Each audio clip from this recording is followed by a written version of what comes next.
realmente Eugenio no necesita mucha presentación en un foro como este, Pero más después de lo que nos contaba esta mañana, no me cuando llames nos sin presentarme, ¿eh? No relataba me llames sin presentarme. que es socio de esta Sociedad Filatélica de Madrid desde el año 76, 76, sí. 1976, que ya estamos hablando prácticamente que tienes 50 años. 50 años, sí. De, Este año se hace 50 50. años de miembro de SOFIMA. Eso es espectacular. Yo, por supuesto, subrayar esa relación con la Sociedad Filatélica de Madrid. Todos conocéis su implicación en el tema de publicaciones y actividades que nos vinculan con el resto del mundo y a FESOFI y a través del Eco Filatélico.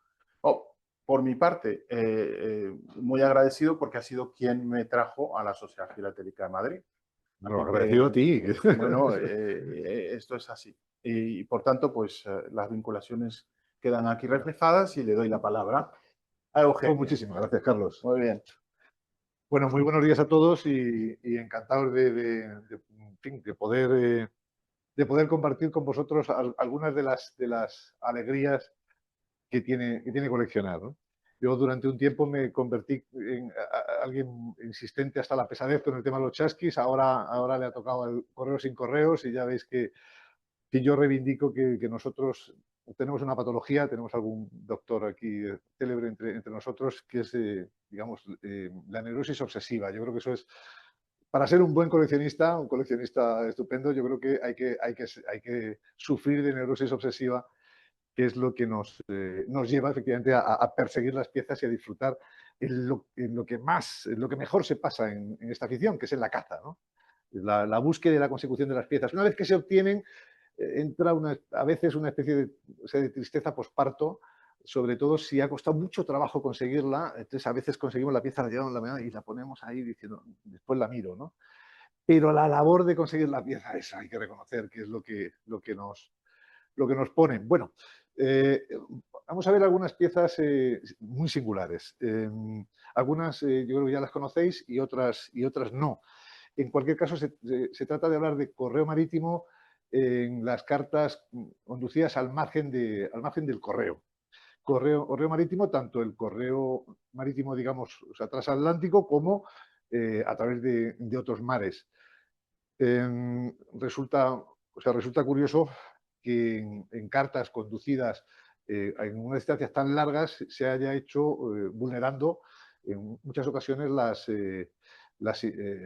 disposiciones de correos, ¿no? Que sabéis que el correo como renta del Estado se defiende ante la vulneración de su monopolio, en fin, con una gran violencia, al igual que pasa con la Hacienda, etcétera, aplicando unas sanciones tremendas, ¿no?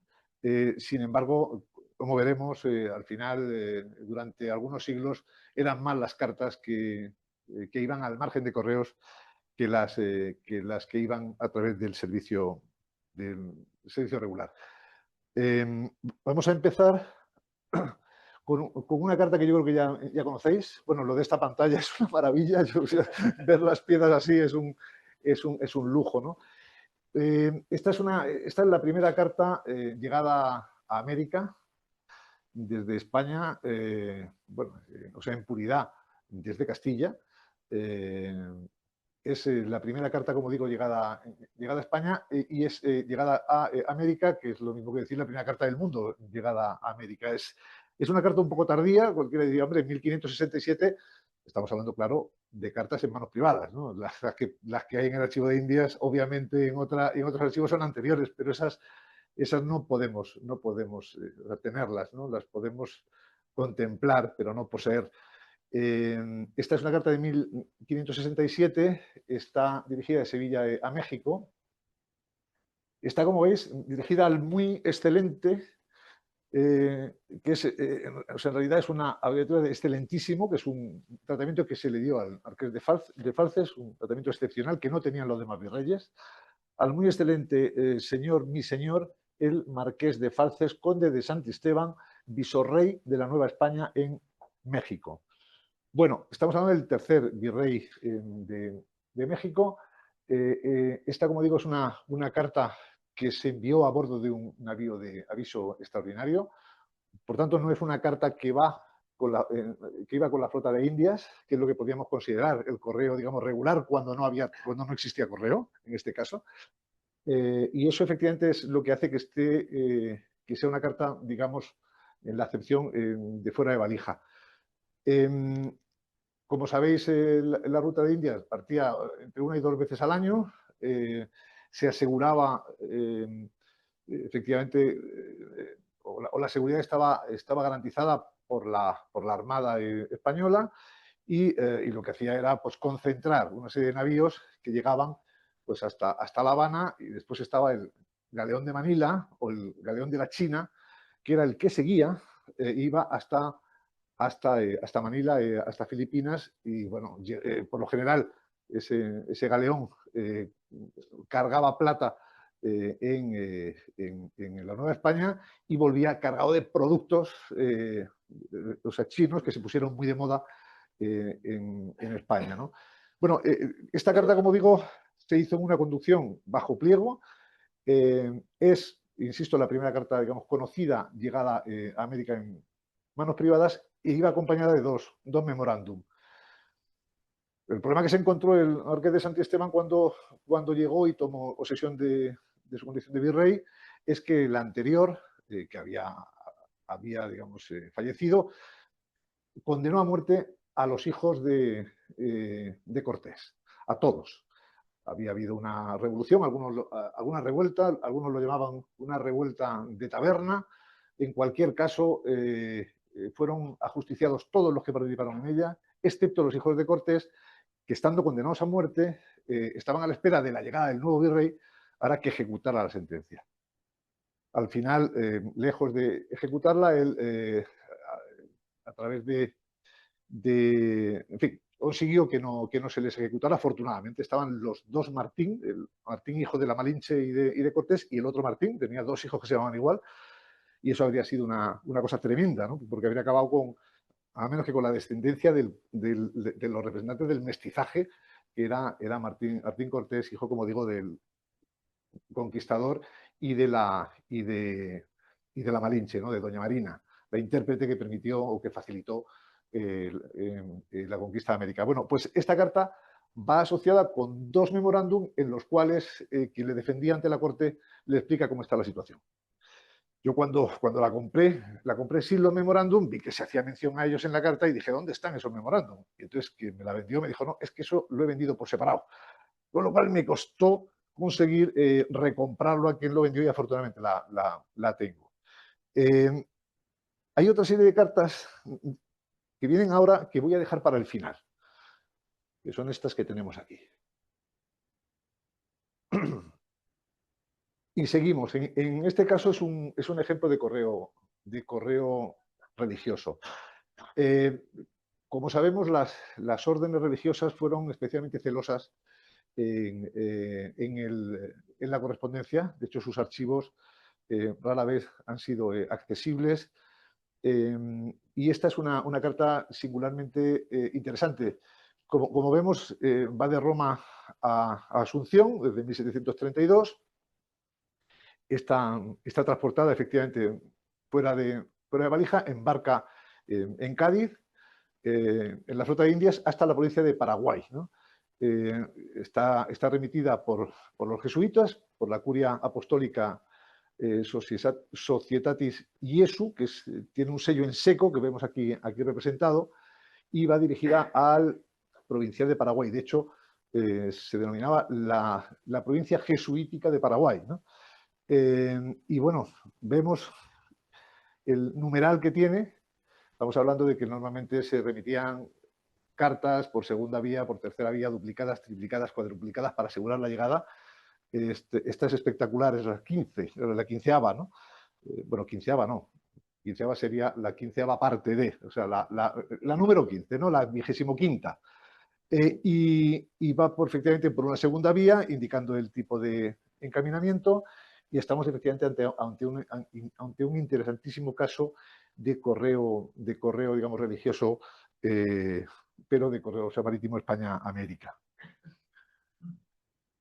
Aquí tenemos una carta de correo transatlántico remitida al margen de la empresa, ¿no? La empresa de correo marítimo qué tiempos aquellos en los que una empresa se podía llamar la empresa, porque solamente había una empresa y tal. Pues esta era la empresa, conocéis las marcas ovales de la empresa, pues en este caso un gran coleccionista, que tiene probablemente la mejor colección de correo marítimo, tiene una carta idéntica a esta, pero con la marca de correo marítimo. Esta fue enviada por una segunda vía y, por tanto, fuera de valija, va de Veracruz, en el Virreinato de Nueva España, a Tarragona, a bordo de la corbeta Merced, según indicación en el margen inferior izquierdo, como era, digamos, perceptivo, ¿no?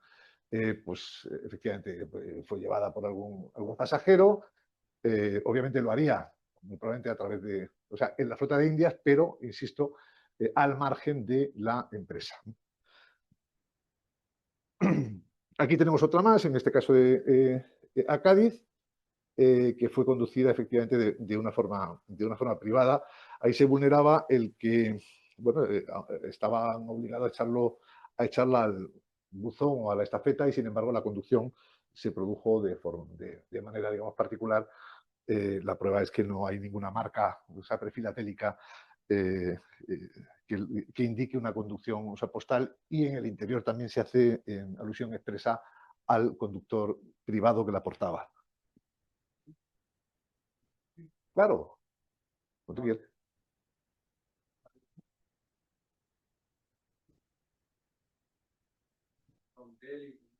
De sello o algo, pues eso es de la carta interior. No, es una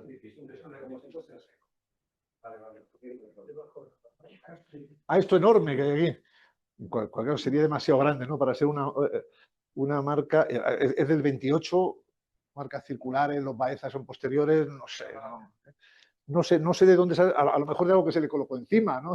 Un vaso, no sé, un vaso puede ser. Vamos, si es un círculo que efectivamente puede parecer un círculo, pero es enorme, no había. No. Esa es una época de marcas filatélicas, todavía los fechadores, en fin, con lo cual, y de ese diámetro no me suena.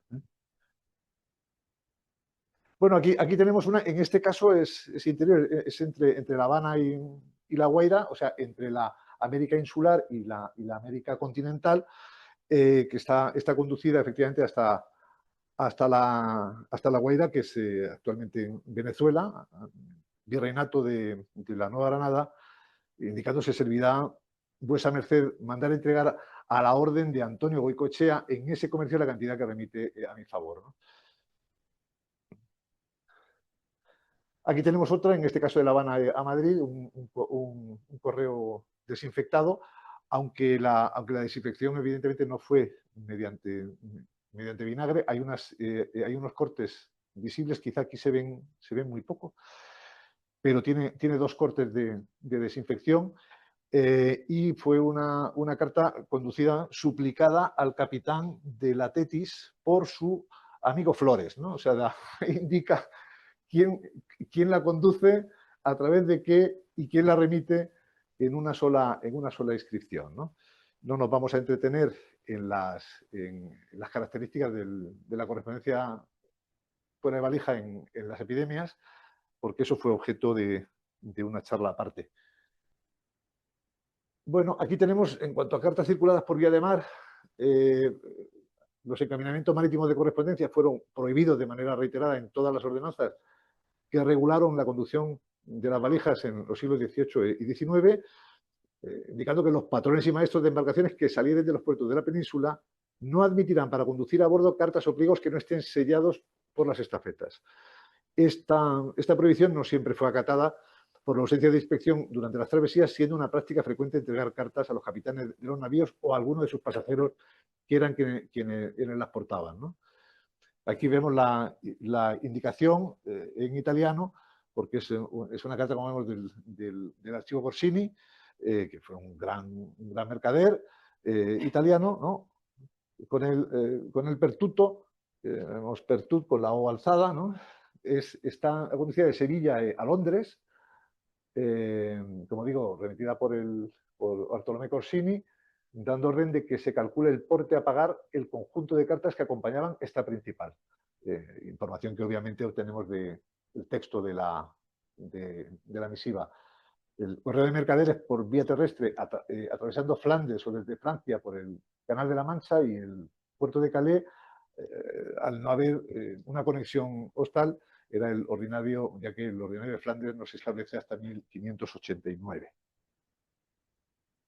Otra carta, estamos hablando de correo por mar, en este caso es de Palma de Mallorca a Florencia. Como vemos, la inscripción es con nave, y es también del archivo de Bartolomé Corsini.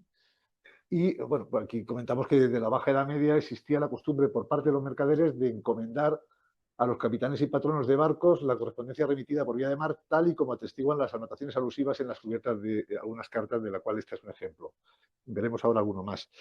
Las rutas marítimas más frecuentes usadas por los mercaderes eran la de Italia con España y viceversa, como muestran las cartas de España e Italia y tal. Te digo, esta es una y alguna más que veremos ahora. Es el caso, aquí lo que vemos es con nave, DS, que son las iniciales de Dios salve, Dios guarde, ¿no? a ese navío. Y esta es de 1637, va de Cádiz a Génova, con la indicación que decía, o sea, con nave, digamos, que Dios salve o que Dios guarde, encomendando así el viaje a la protección divina y mostrando la peligrosidad de la navegación en el Mediterráneo en el siglo XVII. En realidad, encomendar la conducción de la carta, en fin, a la protección divina es un clásico. Casi todas las cartas empiezan con una cruz. Y de hecho hay un dicho habitual que esto es cierto de la cruz a la firma, ¿no? O sea, esto es cierto al completo porque la cruz, que es lo primero, a la firma, que es lo último. Y tal. Como digo, bien sabemos la importancia que la religión tenía y tuvo, y tiene, ¿no? Pero la que tuvo en unos tiempos en la que una blasfemia o sea, pronunciada en la calle, en una taberna, podría suponer un encarcelamiento durante largo tiempo, con una sentencia muy dura. Y en ese sentido, la religión tenía un papel extraordinario, o extraordinariamente importante. Aquí tenemos otro ejemplo más, en este caso con nave en italiano, que DS, tenemos lo mismo, ¿no? que Dios salve en cubierta. Esta es una carta circulada desde Cádiz hasta Livorno. La nave pudo haber recalado en algún puerto del Levante español, de Valencia o de Barcelona, y posteriormente fue a Marsella, y desde allí puso rumbo al puerto toscano de Livorno, ¿no? Incluso hay una indicación del encaminador en uno de los lados. Otro ejemplo, en este caso con nave, con la alzada, Dios salvi. Aquí vemos, aquí no usan la abreviatura. Ya sabéis que a mí las tipologías de marcas manuscritas me interesan mucho. Si hay una diferencia entre una y otra ya me valen, lo que implica que efectivamente se puede hacer una especie de casuística de denominación, de inscripciones manuscritas en el margen inferior izquierdo, que, como bien sabéis, era la parte habitualmente reservada para las indicaciones de carácter postal. En este caso, la carta es de 1677, va de Génova a Madrid, y bueno, sería encomendada pues, al patrón, al capitán del barco o a alguno de los pasajeros, ¿no? Esta es la ruta estimada de Génova a Madrid, con un tránsito marítimo Génova-Barcelona, y desde allí seguiría la ruta terrestre hasta Madrid y a Zaragoza. Bueno, del archivo Carminati ha sido muy... Por eso aquí no traigo nada especial, traigo una carta común. Lo que se sabe por el texto, y es que fue a través de la flota de galeones, pero no de la flota de galeones. Ahí se puede mezclar la flota de Indias y el galeón que iba con la flota de Indias. En este caso no, es la flota de galeones del Mediterráneo, ¿no? Y no tiene la inscripción en cubierta, pero es una carta interesantísima porque en el texto interior efectivamente nos cuenta que fue conducida a través de, bueno, por vía de mar desde Génova, y si hubiera sido por vía de tierra, que no es el caso, habría ido a través del ordinario de Roma, ¿no? Aquí tenemos ya otras vías más singulares, en este caso es de Cádiz a Madeira, o sea, por el Atlante. Vemos también que es el Capitán Diamond y las siglas que Dios guarde, ¿no?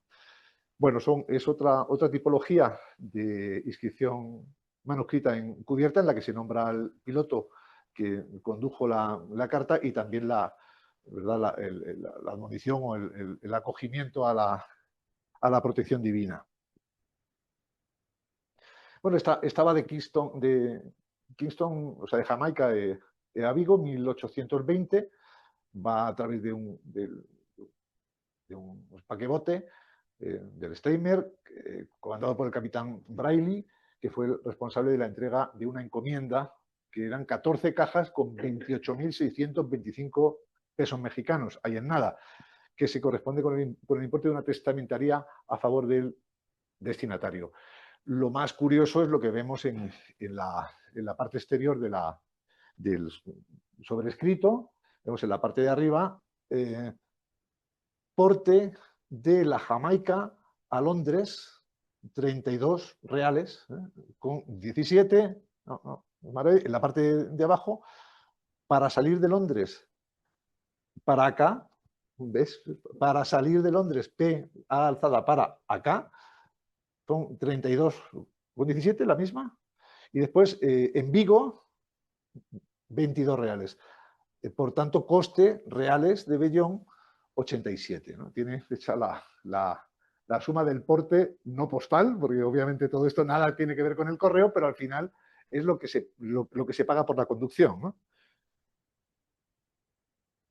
Bueno, este es un caso bastante singular porque va de Londres a Port Clarence, que es el actual Malabo, era Fernando Po. Estamos hablando de una conducción marítima por el Golfo de Guinea. Iba dirigida a un reverendo inglés, a John Clark, de una misión baptista londinense, que era realmente el único asentamiento importante que había en Fernando Po, bueno, en Santa Isabel de Fernando Po. Obviamente se realizó de forma privada, no había ninguna dependencia postal, estafeta o nada, con lo cual se hizo al margen del correo, entre otras cosas porque correo no había que lo pudiera conducir, ¿no? Aunque circuló fuera de valija, no es una carta de fraude, como digo, habida cuenta de que la isla de Fernando Po no contó con una estafeta del correo hasta 1844, perdón, no contaba con estafeta en 1844, fecha en la que se circuló esta carta, ¿no? Y bueno, si hablamos de Filipinas, pues aquí hemos puesto dos ejemplos, una de una carta yente y otra de una carta viniente. En este caso, citando, como era habitual, por General Churruca, que era el nombre del navío que lo transportaba. Y bueno, pues en este caso, bueno, esta es de Cádiz a Manila. En Filipinas se habla, muy interesante, ¿no? Porque está conducida al margen del correo, pero informa del robo de mercancía por parte de los conductores, de los boteros. De hecho, en Cuba se sigue llamando botero a los conductores privados, ¿no? En este caso estamos hablando de Filipinas, dice, de los 10 bocoes de aguardiente embarcados aquí, los boteros, al llevarlos a bordo, han sacado de uno el aguardiente y llenado con agua salada. O sea, que estaba claro que la corrupción y la picaresca no la han inventado nuestros políticos, que esto viene ya de muy atrás. Y en este caso es una carta en la que aparecen dos abreviaturas, la de cortesía, BSM, besa su mano, y después el nombre del remitente haciéndose constar en la cubierta, en este caso las iniciales. En este caso MRA, correspondiente a Margarita Ruiz de Ayala. Y bueno, esta también es una carta muy singular porque es la superiora del convento que está requiriendo recursos para el pupilaje de una de las niñas, en este caso la niña Petrita, y se pide 16 pesos, ya que es indispensable para que tenga un catre. Bueno, y vamos al principio, porque he querido dejar estas cartas para comentarlas al final. Perdón, ahí estamos, se me ha ido la mano. Bueno, vamos al origen de la conquista de América. Hay que distinguir, como bien sabéis, entre el descubrimiento, 1492, Cristóbal Colón, y la conquista, que obviamente es posterior al descubrimiento. Esta es la primera carta conocida venida de América. Es una carta de 1531, viene de Santa Marta. Santa Marta pertenece a la gobernación de Tierra Firme. Por situarnos cronológicamente, 1492, Colón descubre América. 1502, han pasado apenas 10 años, Colón descubre lo que denomina Tierra Firme, o sea, es la parte continental. En esa parte, en la parte de Tierra Firme, que coincide más o menos con lo que sería el istmo de Panamá, es donde se produce ese descubrimiento y se produce la fundación de las primeras ciudades. Son 2 ciudades en Tierra Firme que se fundan en 1510. Por tanto, descubrimiento en 1492 de América se hace. Ya sabéis que Colón llega a la Española, que es actual República Dominicana, o Santo Domingo, pues pasa a Cuba y, como digo, en el año 1502 descubre Tierra Firme. Pues las 2 primeras ciudades, y ahora lo veremos, que se fundan, allí es una ciudad que hoy ya no existe, que se llama Nombre de Dios. Una de las primeras es Santa Marta. Estamos hablando de la parte norte del virreinato de la Nueva Granada. Si hablamos de América, los virreinatos los tenemos claros, ¿no? Está por una parte el virreinato de Nueva España, lo que llamamos, digamos, México. A la izquierda, a la parte norte, está el virreinato de la Nueva Granada, que sería lo que hoy es Colombia, Venezuela. En la parte más hacia abajo tenemos el virreinato del Perú, que sería, o sea, el Perú y otros países. Y después más abajo están el virreinato del Río de la Plata, lo que sería Argentina, Buenos Aires, y la Capitanía General de Chiloé, que sería Santiago de Chile. En la parte inferior no se produce en sí una colonización, solamente la importancia ahí está en los puertos marítimos. Y de hecho son zonas que no se habitan, no se colonizan hasta mucho tiempo después. Por tanto, buena parte del sur no tenía atención. De hecho, dependían del virreinato del Perú. Imaginaos solamente ir de un sitio a otro, el tiempo que exigía ese recorrido que se hacía habitualmente en mulas, y en los cuales efectivamente tenemos chasquis a caballo, chasquis en mula, que solamente existen en esa parte porque era imposible recorrer aquellos terrenos tan enormes. Digo esto para que nos centremos. Si el descubrimiento es en 1492, el descubrimiento de Tierra Firme de la parte continental es en 1502. En 1510 se fundan las 2 primeras ciudades, ¿no? Bueno, una de las primeras ciudades es Santa Marta. De Santa Marta sale el conquistador de la Nueva Granada, Gonzalo Jiménez de Quesada, y esta es, por tanto, una de las primeras cartas que existen. Si no la primera, está dirigida al rey emperador, a Carlos I de España y V del Sacro Imperio Romano Germánico. Es una de las cartas más tempranas de América llegadas a España, y además está remitida por Fray Tomás de Ortiz, que era el defensor de los indígenas. Ese sí era el defensor de los indígenas, nombrado por el rey como defensor de los indígenas.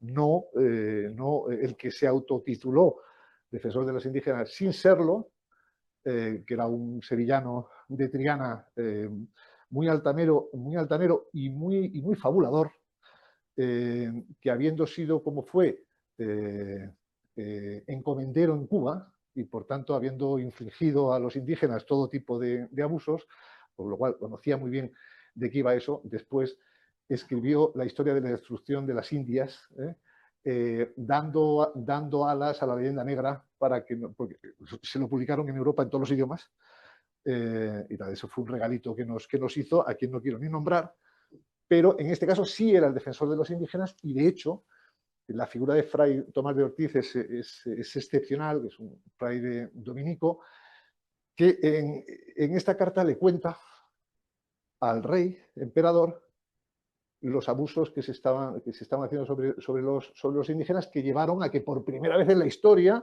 una conquista se parara y se hiciera una revisión moral de lo que se estaba haciendo. O sea, el rey emperador encarga a la Universidad de Salamanca que estudie si efectivamente los indios tienen alma, y si, etc. Y lo que concluyen, después con la controversia de Valladolid, es que efectivamente los indios, claro que tienen alma y que son susceptibles de tener los mismos tratos, el mismo trato que tienen los castellanos, los aragoneses o los españoles, ya una vez unidas las dos coronas.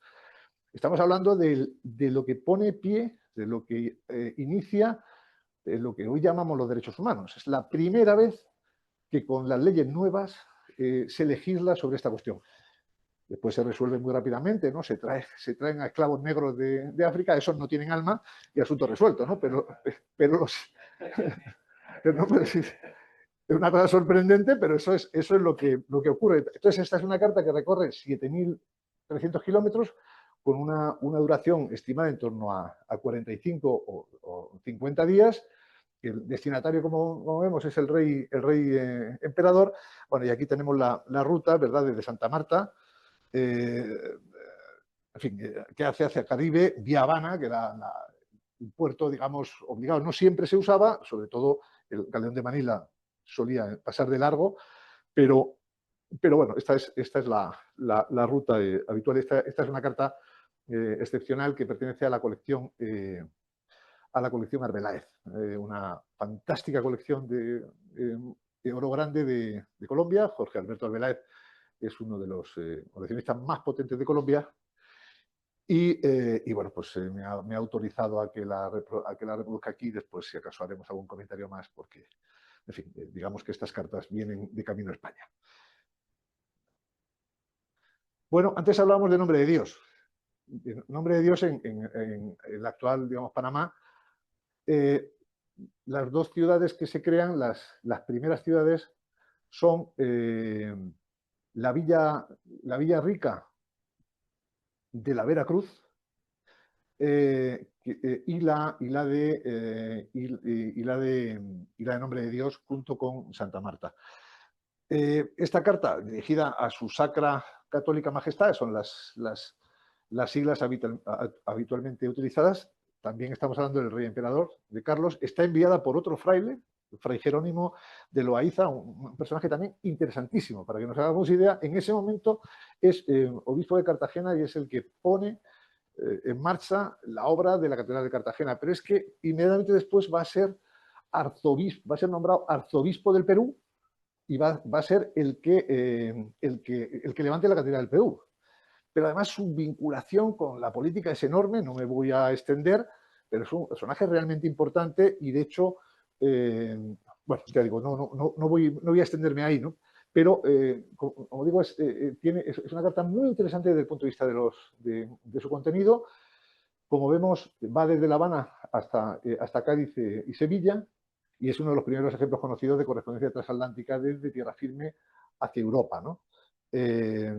Conserva parte de un sello de lacre. Bueno, vemos efectivamente casi 7.500 kilómetros, con un tránsito similar a la anterior. Para que nos hagamos idea, a ver cómo lo hago sin romper nada, que es mi especialidad.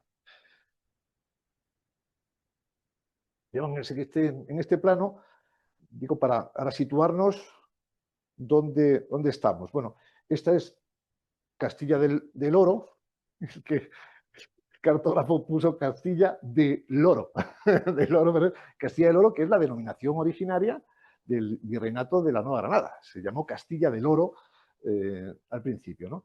Aquí vemos el istmo de Panamá, y aquí está Nombre de Dios. Esta es la población Nombre de Dios, que está al lado de la Villa Rica de la Veracruz y al lado de Cartagena de Indias, ¿no? Entonces, digo, para situarnos, Nombre de Dios se funda en 1510. Por tanto, ya digo, y de hecho es el puerto al que empieza a llegar la flota de Indias y es por tanto el primer puerto de la América continental utilizado para los navíos españoles y por tanto cabe decir que es la primera localidad fundada en América. Nombre de Dios se funde, como digo, en 1510, pero en 1570 el pirata Sir Francis Drake, acordémonos que se le hizo ser por sus servicios a la corona británica, arrasa Nombre de Dios. O sea, la saquea, la quema, desaparece Nombre de Dios, ¿no? Con lo cual es una ciudad que dejó de existir en 1570. Y por tanto es una ciudad mítica de América. Bueno, pues esta es una carta que sale de Nombre de Dios y que tiene, bueno, pues ya vemos la ruta, ¿no? De Nombre de Dios tiene que ir vía Camino Real, después se embarca hasta La Habana y desde La Habana efectivamente sale haciendo la ruta del Atlántico Norte, siguiendo las corrientes hasta Cádiz y Sevilla, ¿no? Aquí tenemos una carta de presentación o recomendación. O sea, en realidad, siguiendo la denominación que ha ido creando David González Corchado, sería una carta de creencia. No tiene nada que ver con lo religioso, se usa carta de creencia en relación a la credencial, es donde se explica, se enseña, se habla de una persona que es el portador de la carta habitualmente, ¿no? Entonces, va de Santa Marta a la corte, 1560. Como vemos arriba, pues el presentado, Fray Luis López, el portador era un religioso de la provincia dominica de San Antonio del Nuevo Reino de Granada, que es una de las primeras estructuras misioneras establecidas para la evangelización de los indígenas en el siglo XVI. Va dirigida al señor licenciado Botello Maldonado. Y bueno, como vemos, tiene la característica presentación de una carta de creencia en la cual pues, se habla de quién es, a dónde va y qué es lo que se pretende. Incluso se incluye la fecha en la cubierta. Tenemos la distancia recorrida. Aquí quizás se ve mejor lo de Nombre de Dios. En fin, lo tenemos ahí cerca. Pero insisto, todo en el istmo de Panamá. En fin, que es de donde son la mayor parte de estas cartas. Bueno, vamos ya a meternos en harina todavía más gorda. Cartas de conquistadores, ¿no? Hay tres grandes conquistadores, porque Cristóbal Colón, que llega, como digo, descubre esa tierra firme en 1502, es un descubridor. Después vendrían los conquistadores, ¿no? Entonces, hay tres grandes conquistadores. Tenemos a Cortés, a Hernán Cortés, que es el conquistador de la Nueva España, de México. Otro que es Pizarro, Antonio Pizarro, es el conquistador del Perú. Y otro que es Gonzalo Jiménez de Quesada, que sería, digamos, designado mariscal del nuevo Reino de Granada, ¿no? Y aquí, como veis abajo en la firma, su humilde criado y vasallo, en la primera línea, su humilde criado y vasallo, y sus reales pies y manos besa, el mariscal Ximénez. Estamos hablando de una de las pocas cartas que has dicho, perdón. No. Se ve bien. Se ve muy bien. Ojalá fueran todas así de sencillas. Esta está tirada, esta es muy sencilla.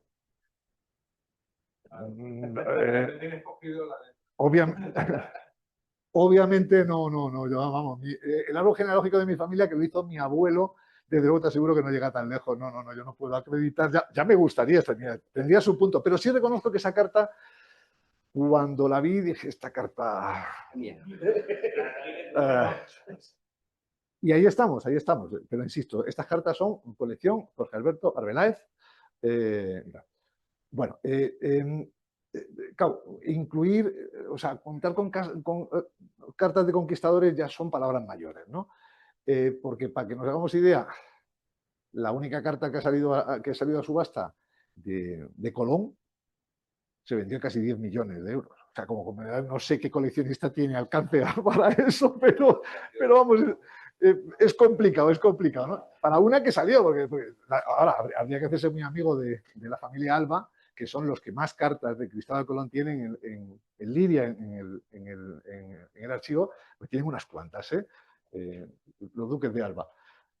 Bueno, esta carta, como digo, 1562, sale de Santa Fe de Bogotá, ciudad que funda Jiménez de Quesada, dirigida, en este caso, a Felipe II, a través de, como vemos arriba, a la católica y real majestad del reino, señor, y hace alusión expresa a que va en su Real Consejo de Indias.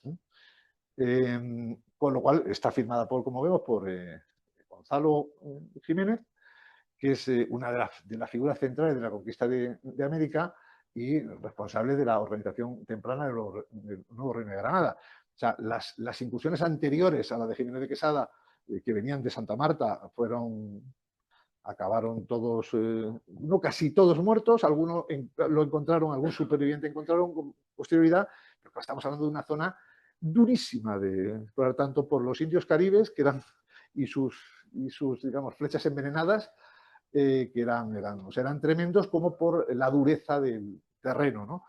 Y como digo, o sea, la conquista de la Nueva Granada fue realmente mucho más complicada, mucho más dura que la de los otros territorios, la de los otros virreinatos. La carta efectivamente constituye una recomendación, es una carta de recomendación de un fraile, de Fray Alonso de Tapia, y es una carta de recomendación que le manda el mariscal del nuevo Reino de Granada al rey, nada menos que a Felipe II, recomendándole a un fraile del cual habla maravillas, ¿no? Vemos la ruta que siguió y la distancia, y efectivamente es una carta excepcional en todos los órdenes. Pues está claro que es de un archivo de una orden religiosa. O sea, está claro de dónde ha salido, ¿no? Es un archivo, vemos creo que jesuita, pero vamos, que huele a archivo jesuítico. Pero claro, es de donde han salido la mayor parte de las grandes piezas, porque son archivos que han sobrevivido, han sido cuidados, la Iglesia se cuidaba muy mucho de que sus secretos se guardaran, porque entre otras cosas la Iglesia tenía el mayor sistema, la mayor organización en materia de información que existía, ¿no? Que se alimentaba en los propios confesionarios. Claro, con lo cual la información que recibía era extraordinaria. El secreto de confesión, por supuesto que se respetaba, salvo cuando afectaba a cuestiones de orden interno de la Iglesia, que era todo, porque la Iglesia no era ajena a nada, ¿no? Estamos hablando de épocas en las que Iglesia y Estado era la misma cosa, ¿no? Por tanto, estaban obligados a comunicar esa información a sus superiores. Eso se consideraba que eso no era vulnerar el secreto de confesión, porque todo quedaba en casa, ¿no? Pero claro, ya digo, los archivos de las órdenes religiosas, eclesiásticas, cuando se han podido abrir, han sido una fuente excepcional de cartas únicas, y de hecho algunos ejemplos hemos visto aquí, hemos comentado, de cartas llegadas aquí a San Francisco el Grande, en realidad no a San Francisco el Grande, sino al convento de San Francisco, que era el convento de la Orden Franciscana, que está aquí al ladito, para allá, que es un convento que está en como digo, en la Real Basílica de San Francisco el Grande, creo que es la segunda o tercera cúpula más grande de la cristiandad, después de la de San Pedro del Vaticano, y a la derecha hay un espacio muy pequeño, ahí es donde estaba el prior de la Orden Franciscana, que era el supremo, el prior superior de los santos lugares de Jerusalén. O sea, la gestión de los santos lugares de Jerusalén se hace, increíblemente, se ha hecho históricamente aquí al lado. Aquí al lado estaba a cargo de la Orden Franciscana. Si habéis ido alguna vez a Jerusalén y habéis ido al Huerto de los Olivos, pues os habéis encontrado a los franciscanos, que es los que hacen allí de policías, los que se ocupan de la seguridad, los que abren, cierran, etcétera, y por tanto ahí han salido algunas cartas interesantísimas, ¿no? Bueno, la primera bula que llega a América, esta es una bula del Papa Alejandro VIII, de 1689, la primera de la que tenemos conocimiento en manos privadas, como vemos, es una carta pontificia dirigida a la Iglesia del Santísimo Rosario de los Frailes de la Orden de Predicadores de Santa Fe, capital del Nuevo Reino de Granada, actual Bogotá. Es un documento eclesiástico solemne que concede gracias espirituales o privilegios religiosos a esta orden dominica. La tipografía monumental con un encabezado de Alessandro Papa VIII, acompañada por una gran capitular decorada y un texto, como vemos, manuscrito e impreso, que es típica de las bulas o breves pontificios del siglo XVII, que combina la impresión de textos impresos con las partes, digamos, manuscritas que personalizaban la bula, ¿no?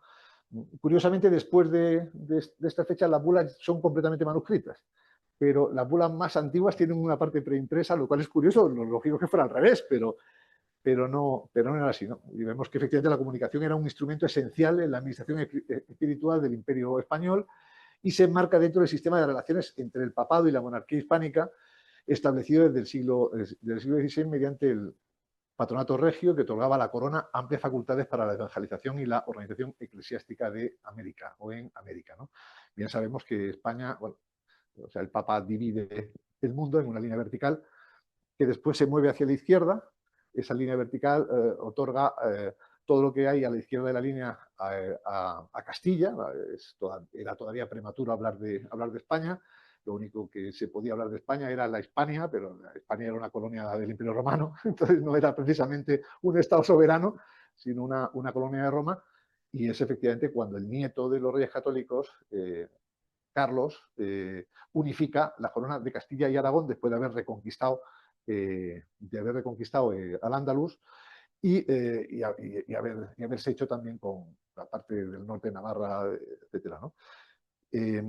Entonces, estamos hablando de algo esencial porque la evangelización era lo que legitimaba la conquista. Insisto, esa línea vertical que hace que a la derecha los portugueses busquen la ruta de la seda bordeando África y los españoles se la encuentren cuando efectivamente se establecen en Filipinas, en Manila, como base esencial, que se nutre fundamentalmente de la plata de la Nueva España, plata que escasea en China y que el Imperio Chino lo que hace es, para conseguir esa plata, pues efectivamente vende una enorme cantidad de productos extraordinarios, y eso explica por qué las monarquías hispanas pues tienen piezas increíbles de la dinastía Ming, etcétera, ¿no? Porque efectivamente el galeón de Manila o el galeón de la China volvía, como seguramente me podrá corregir el gran especialista en estas cuestiones, volvía cargado de productos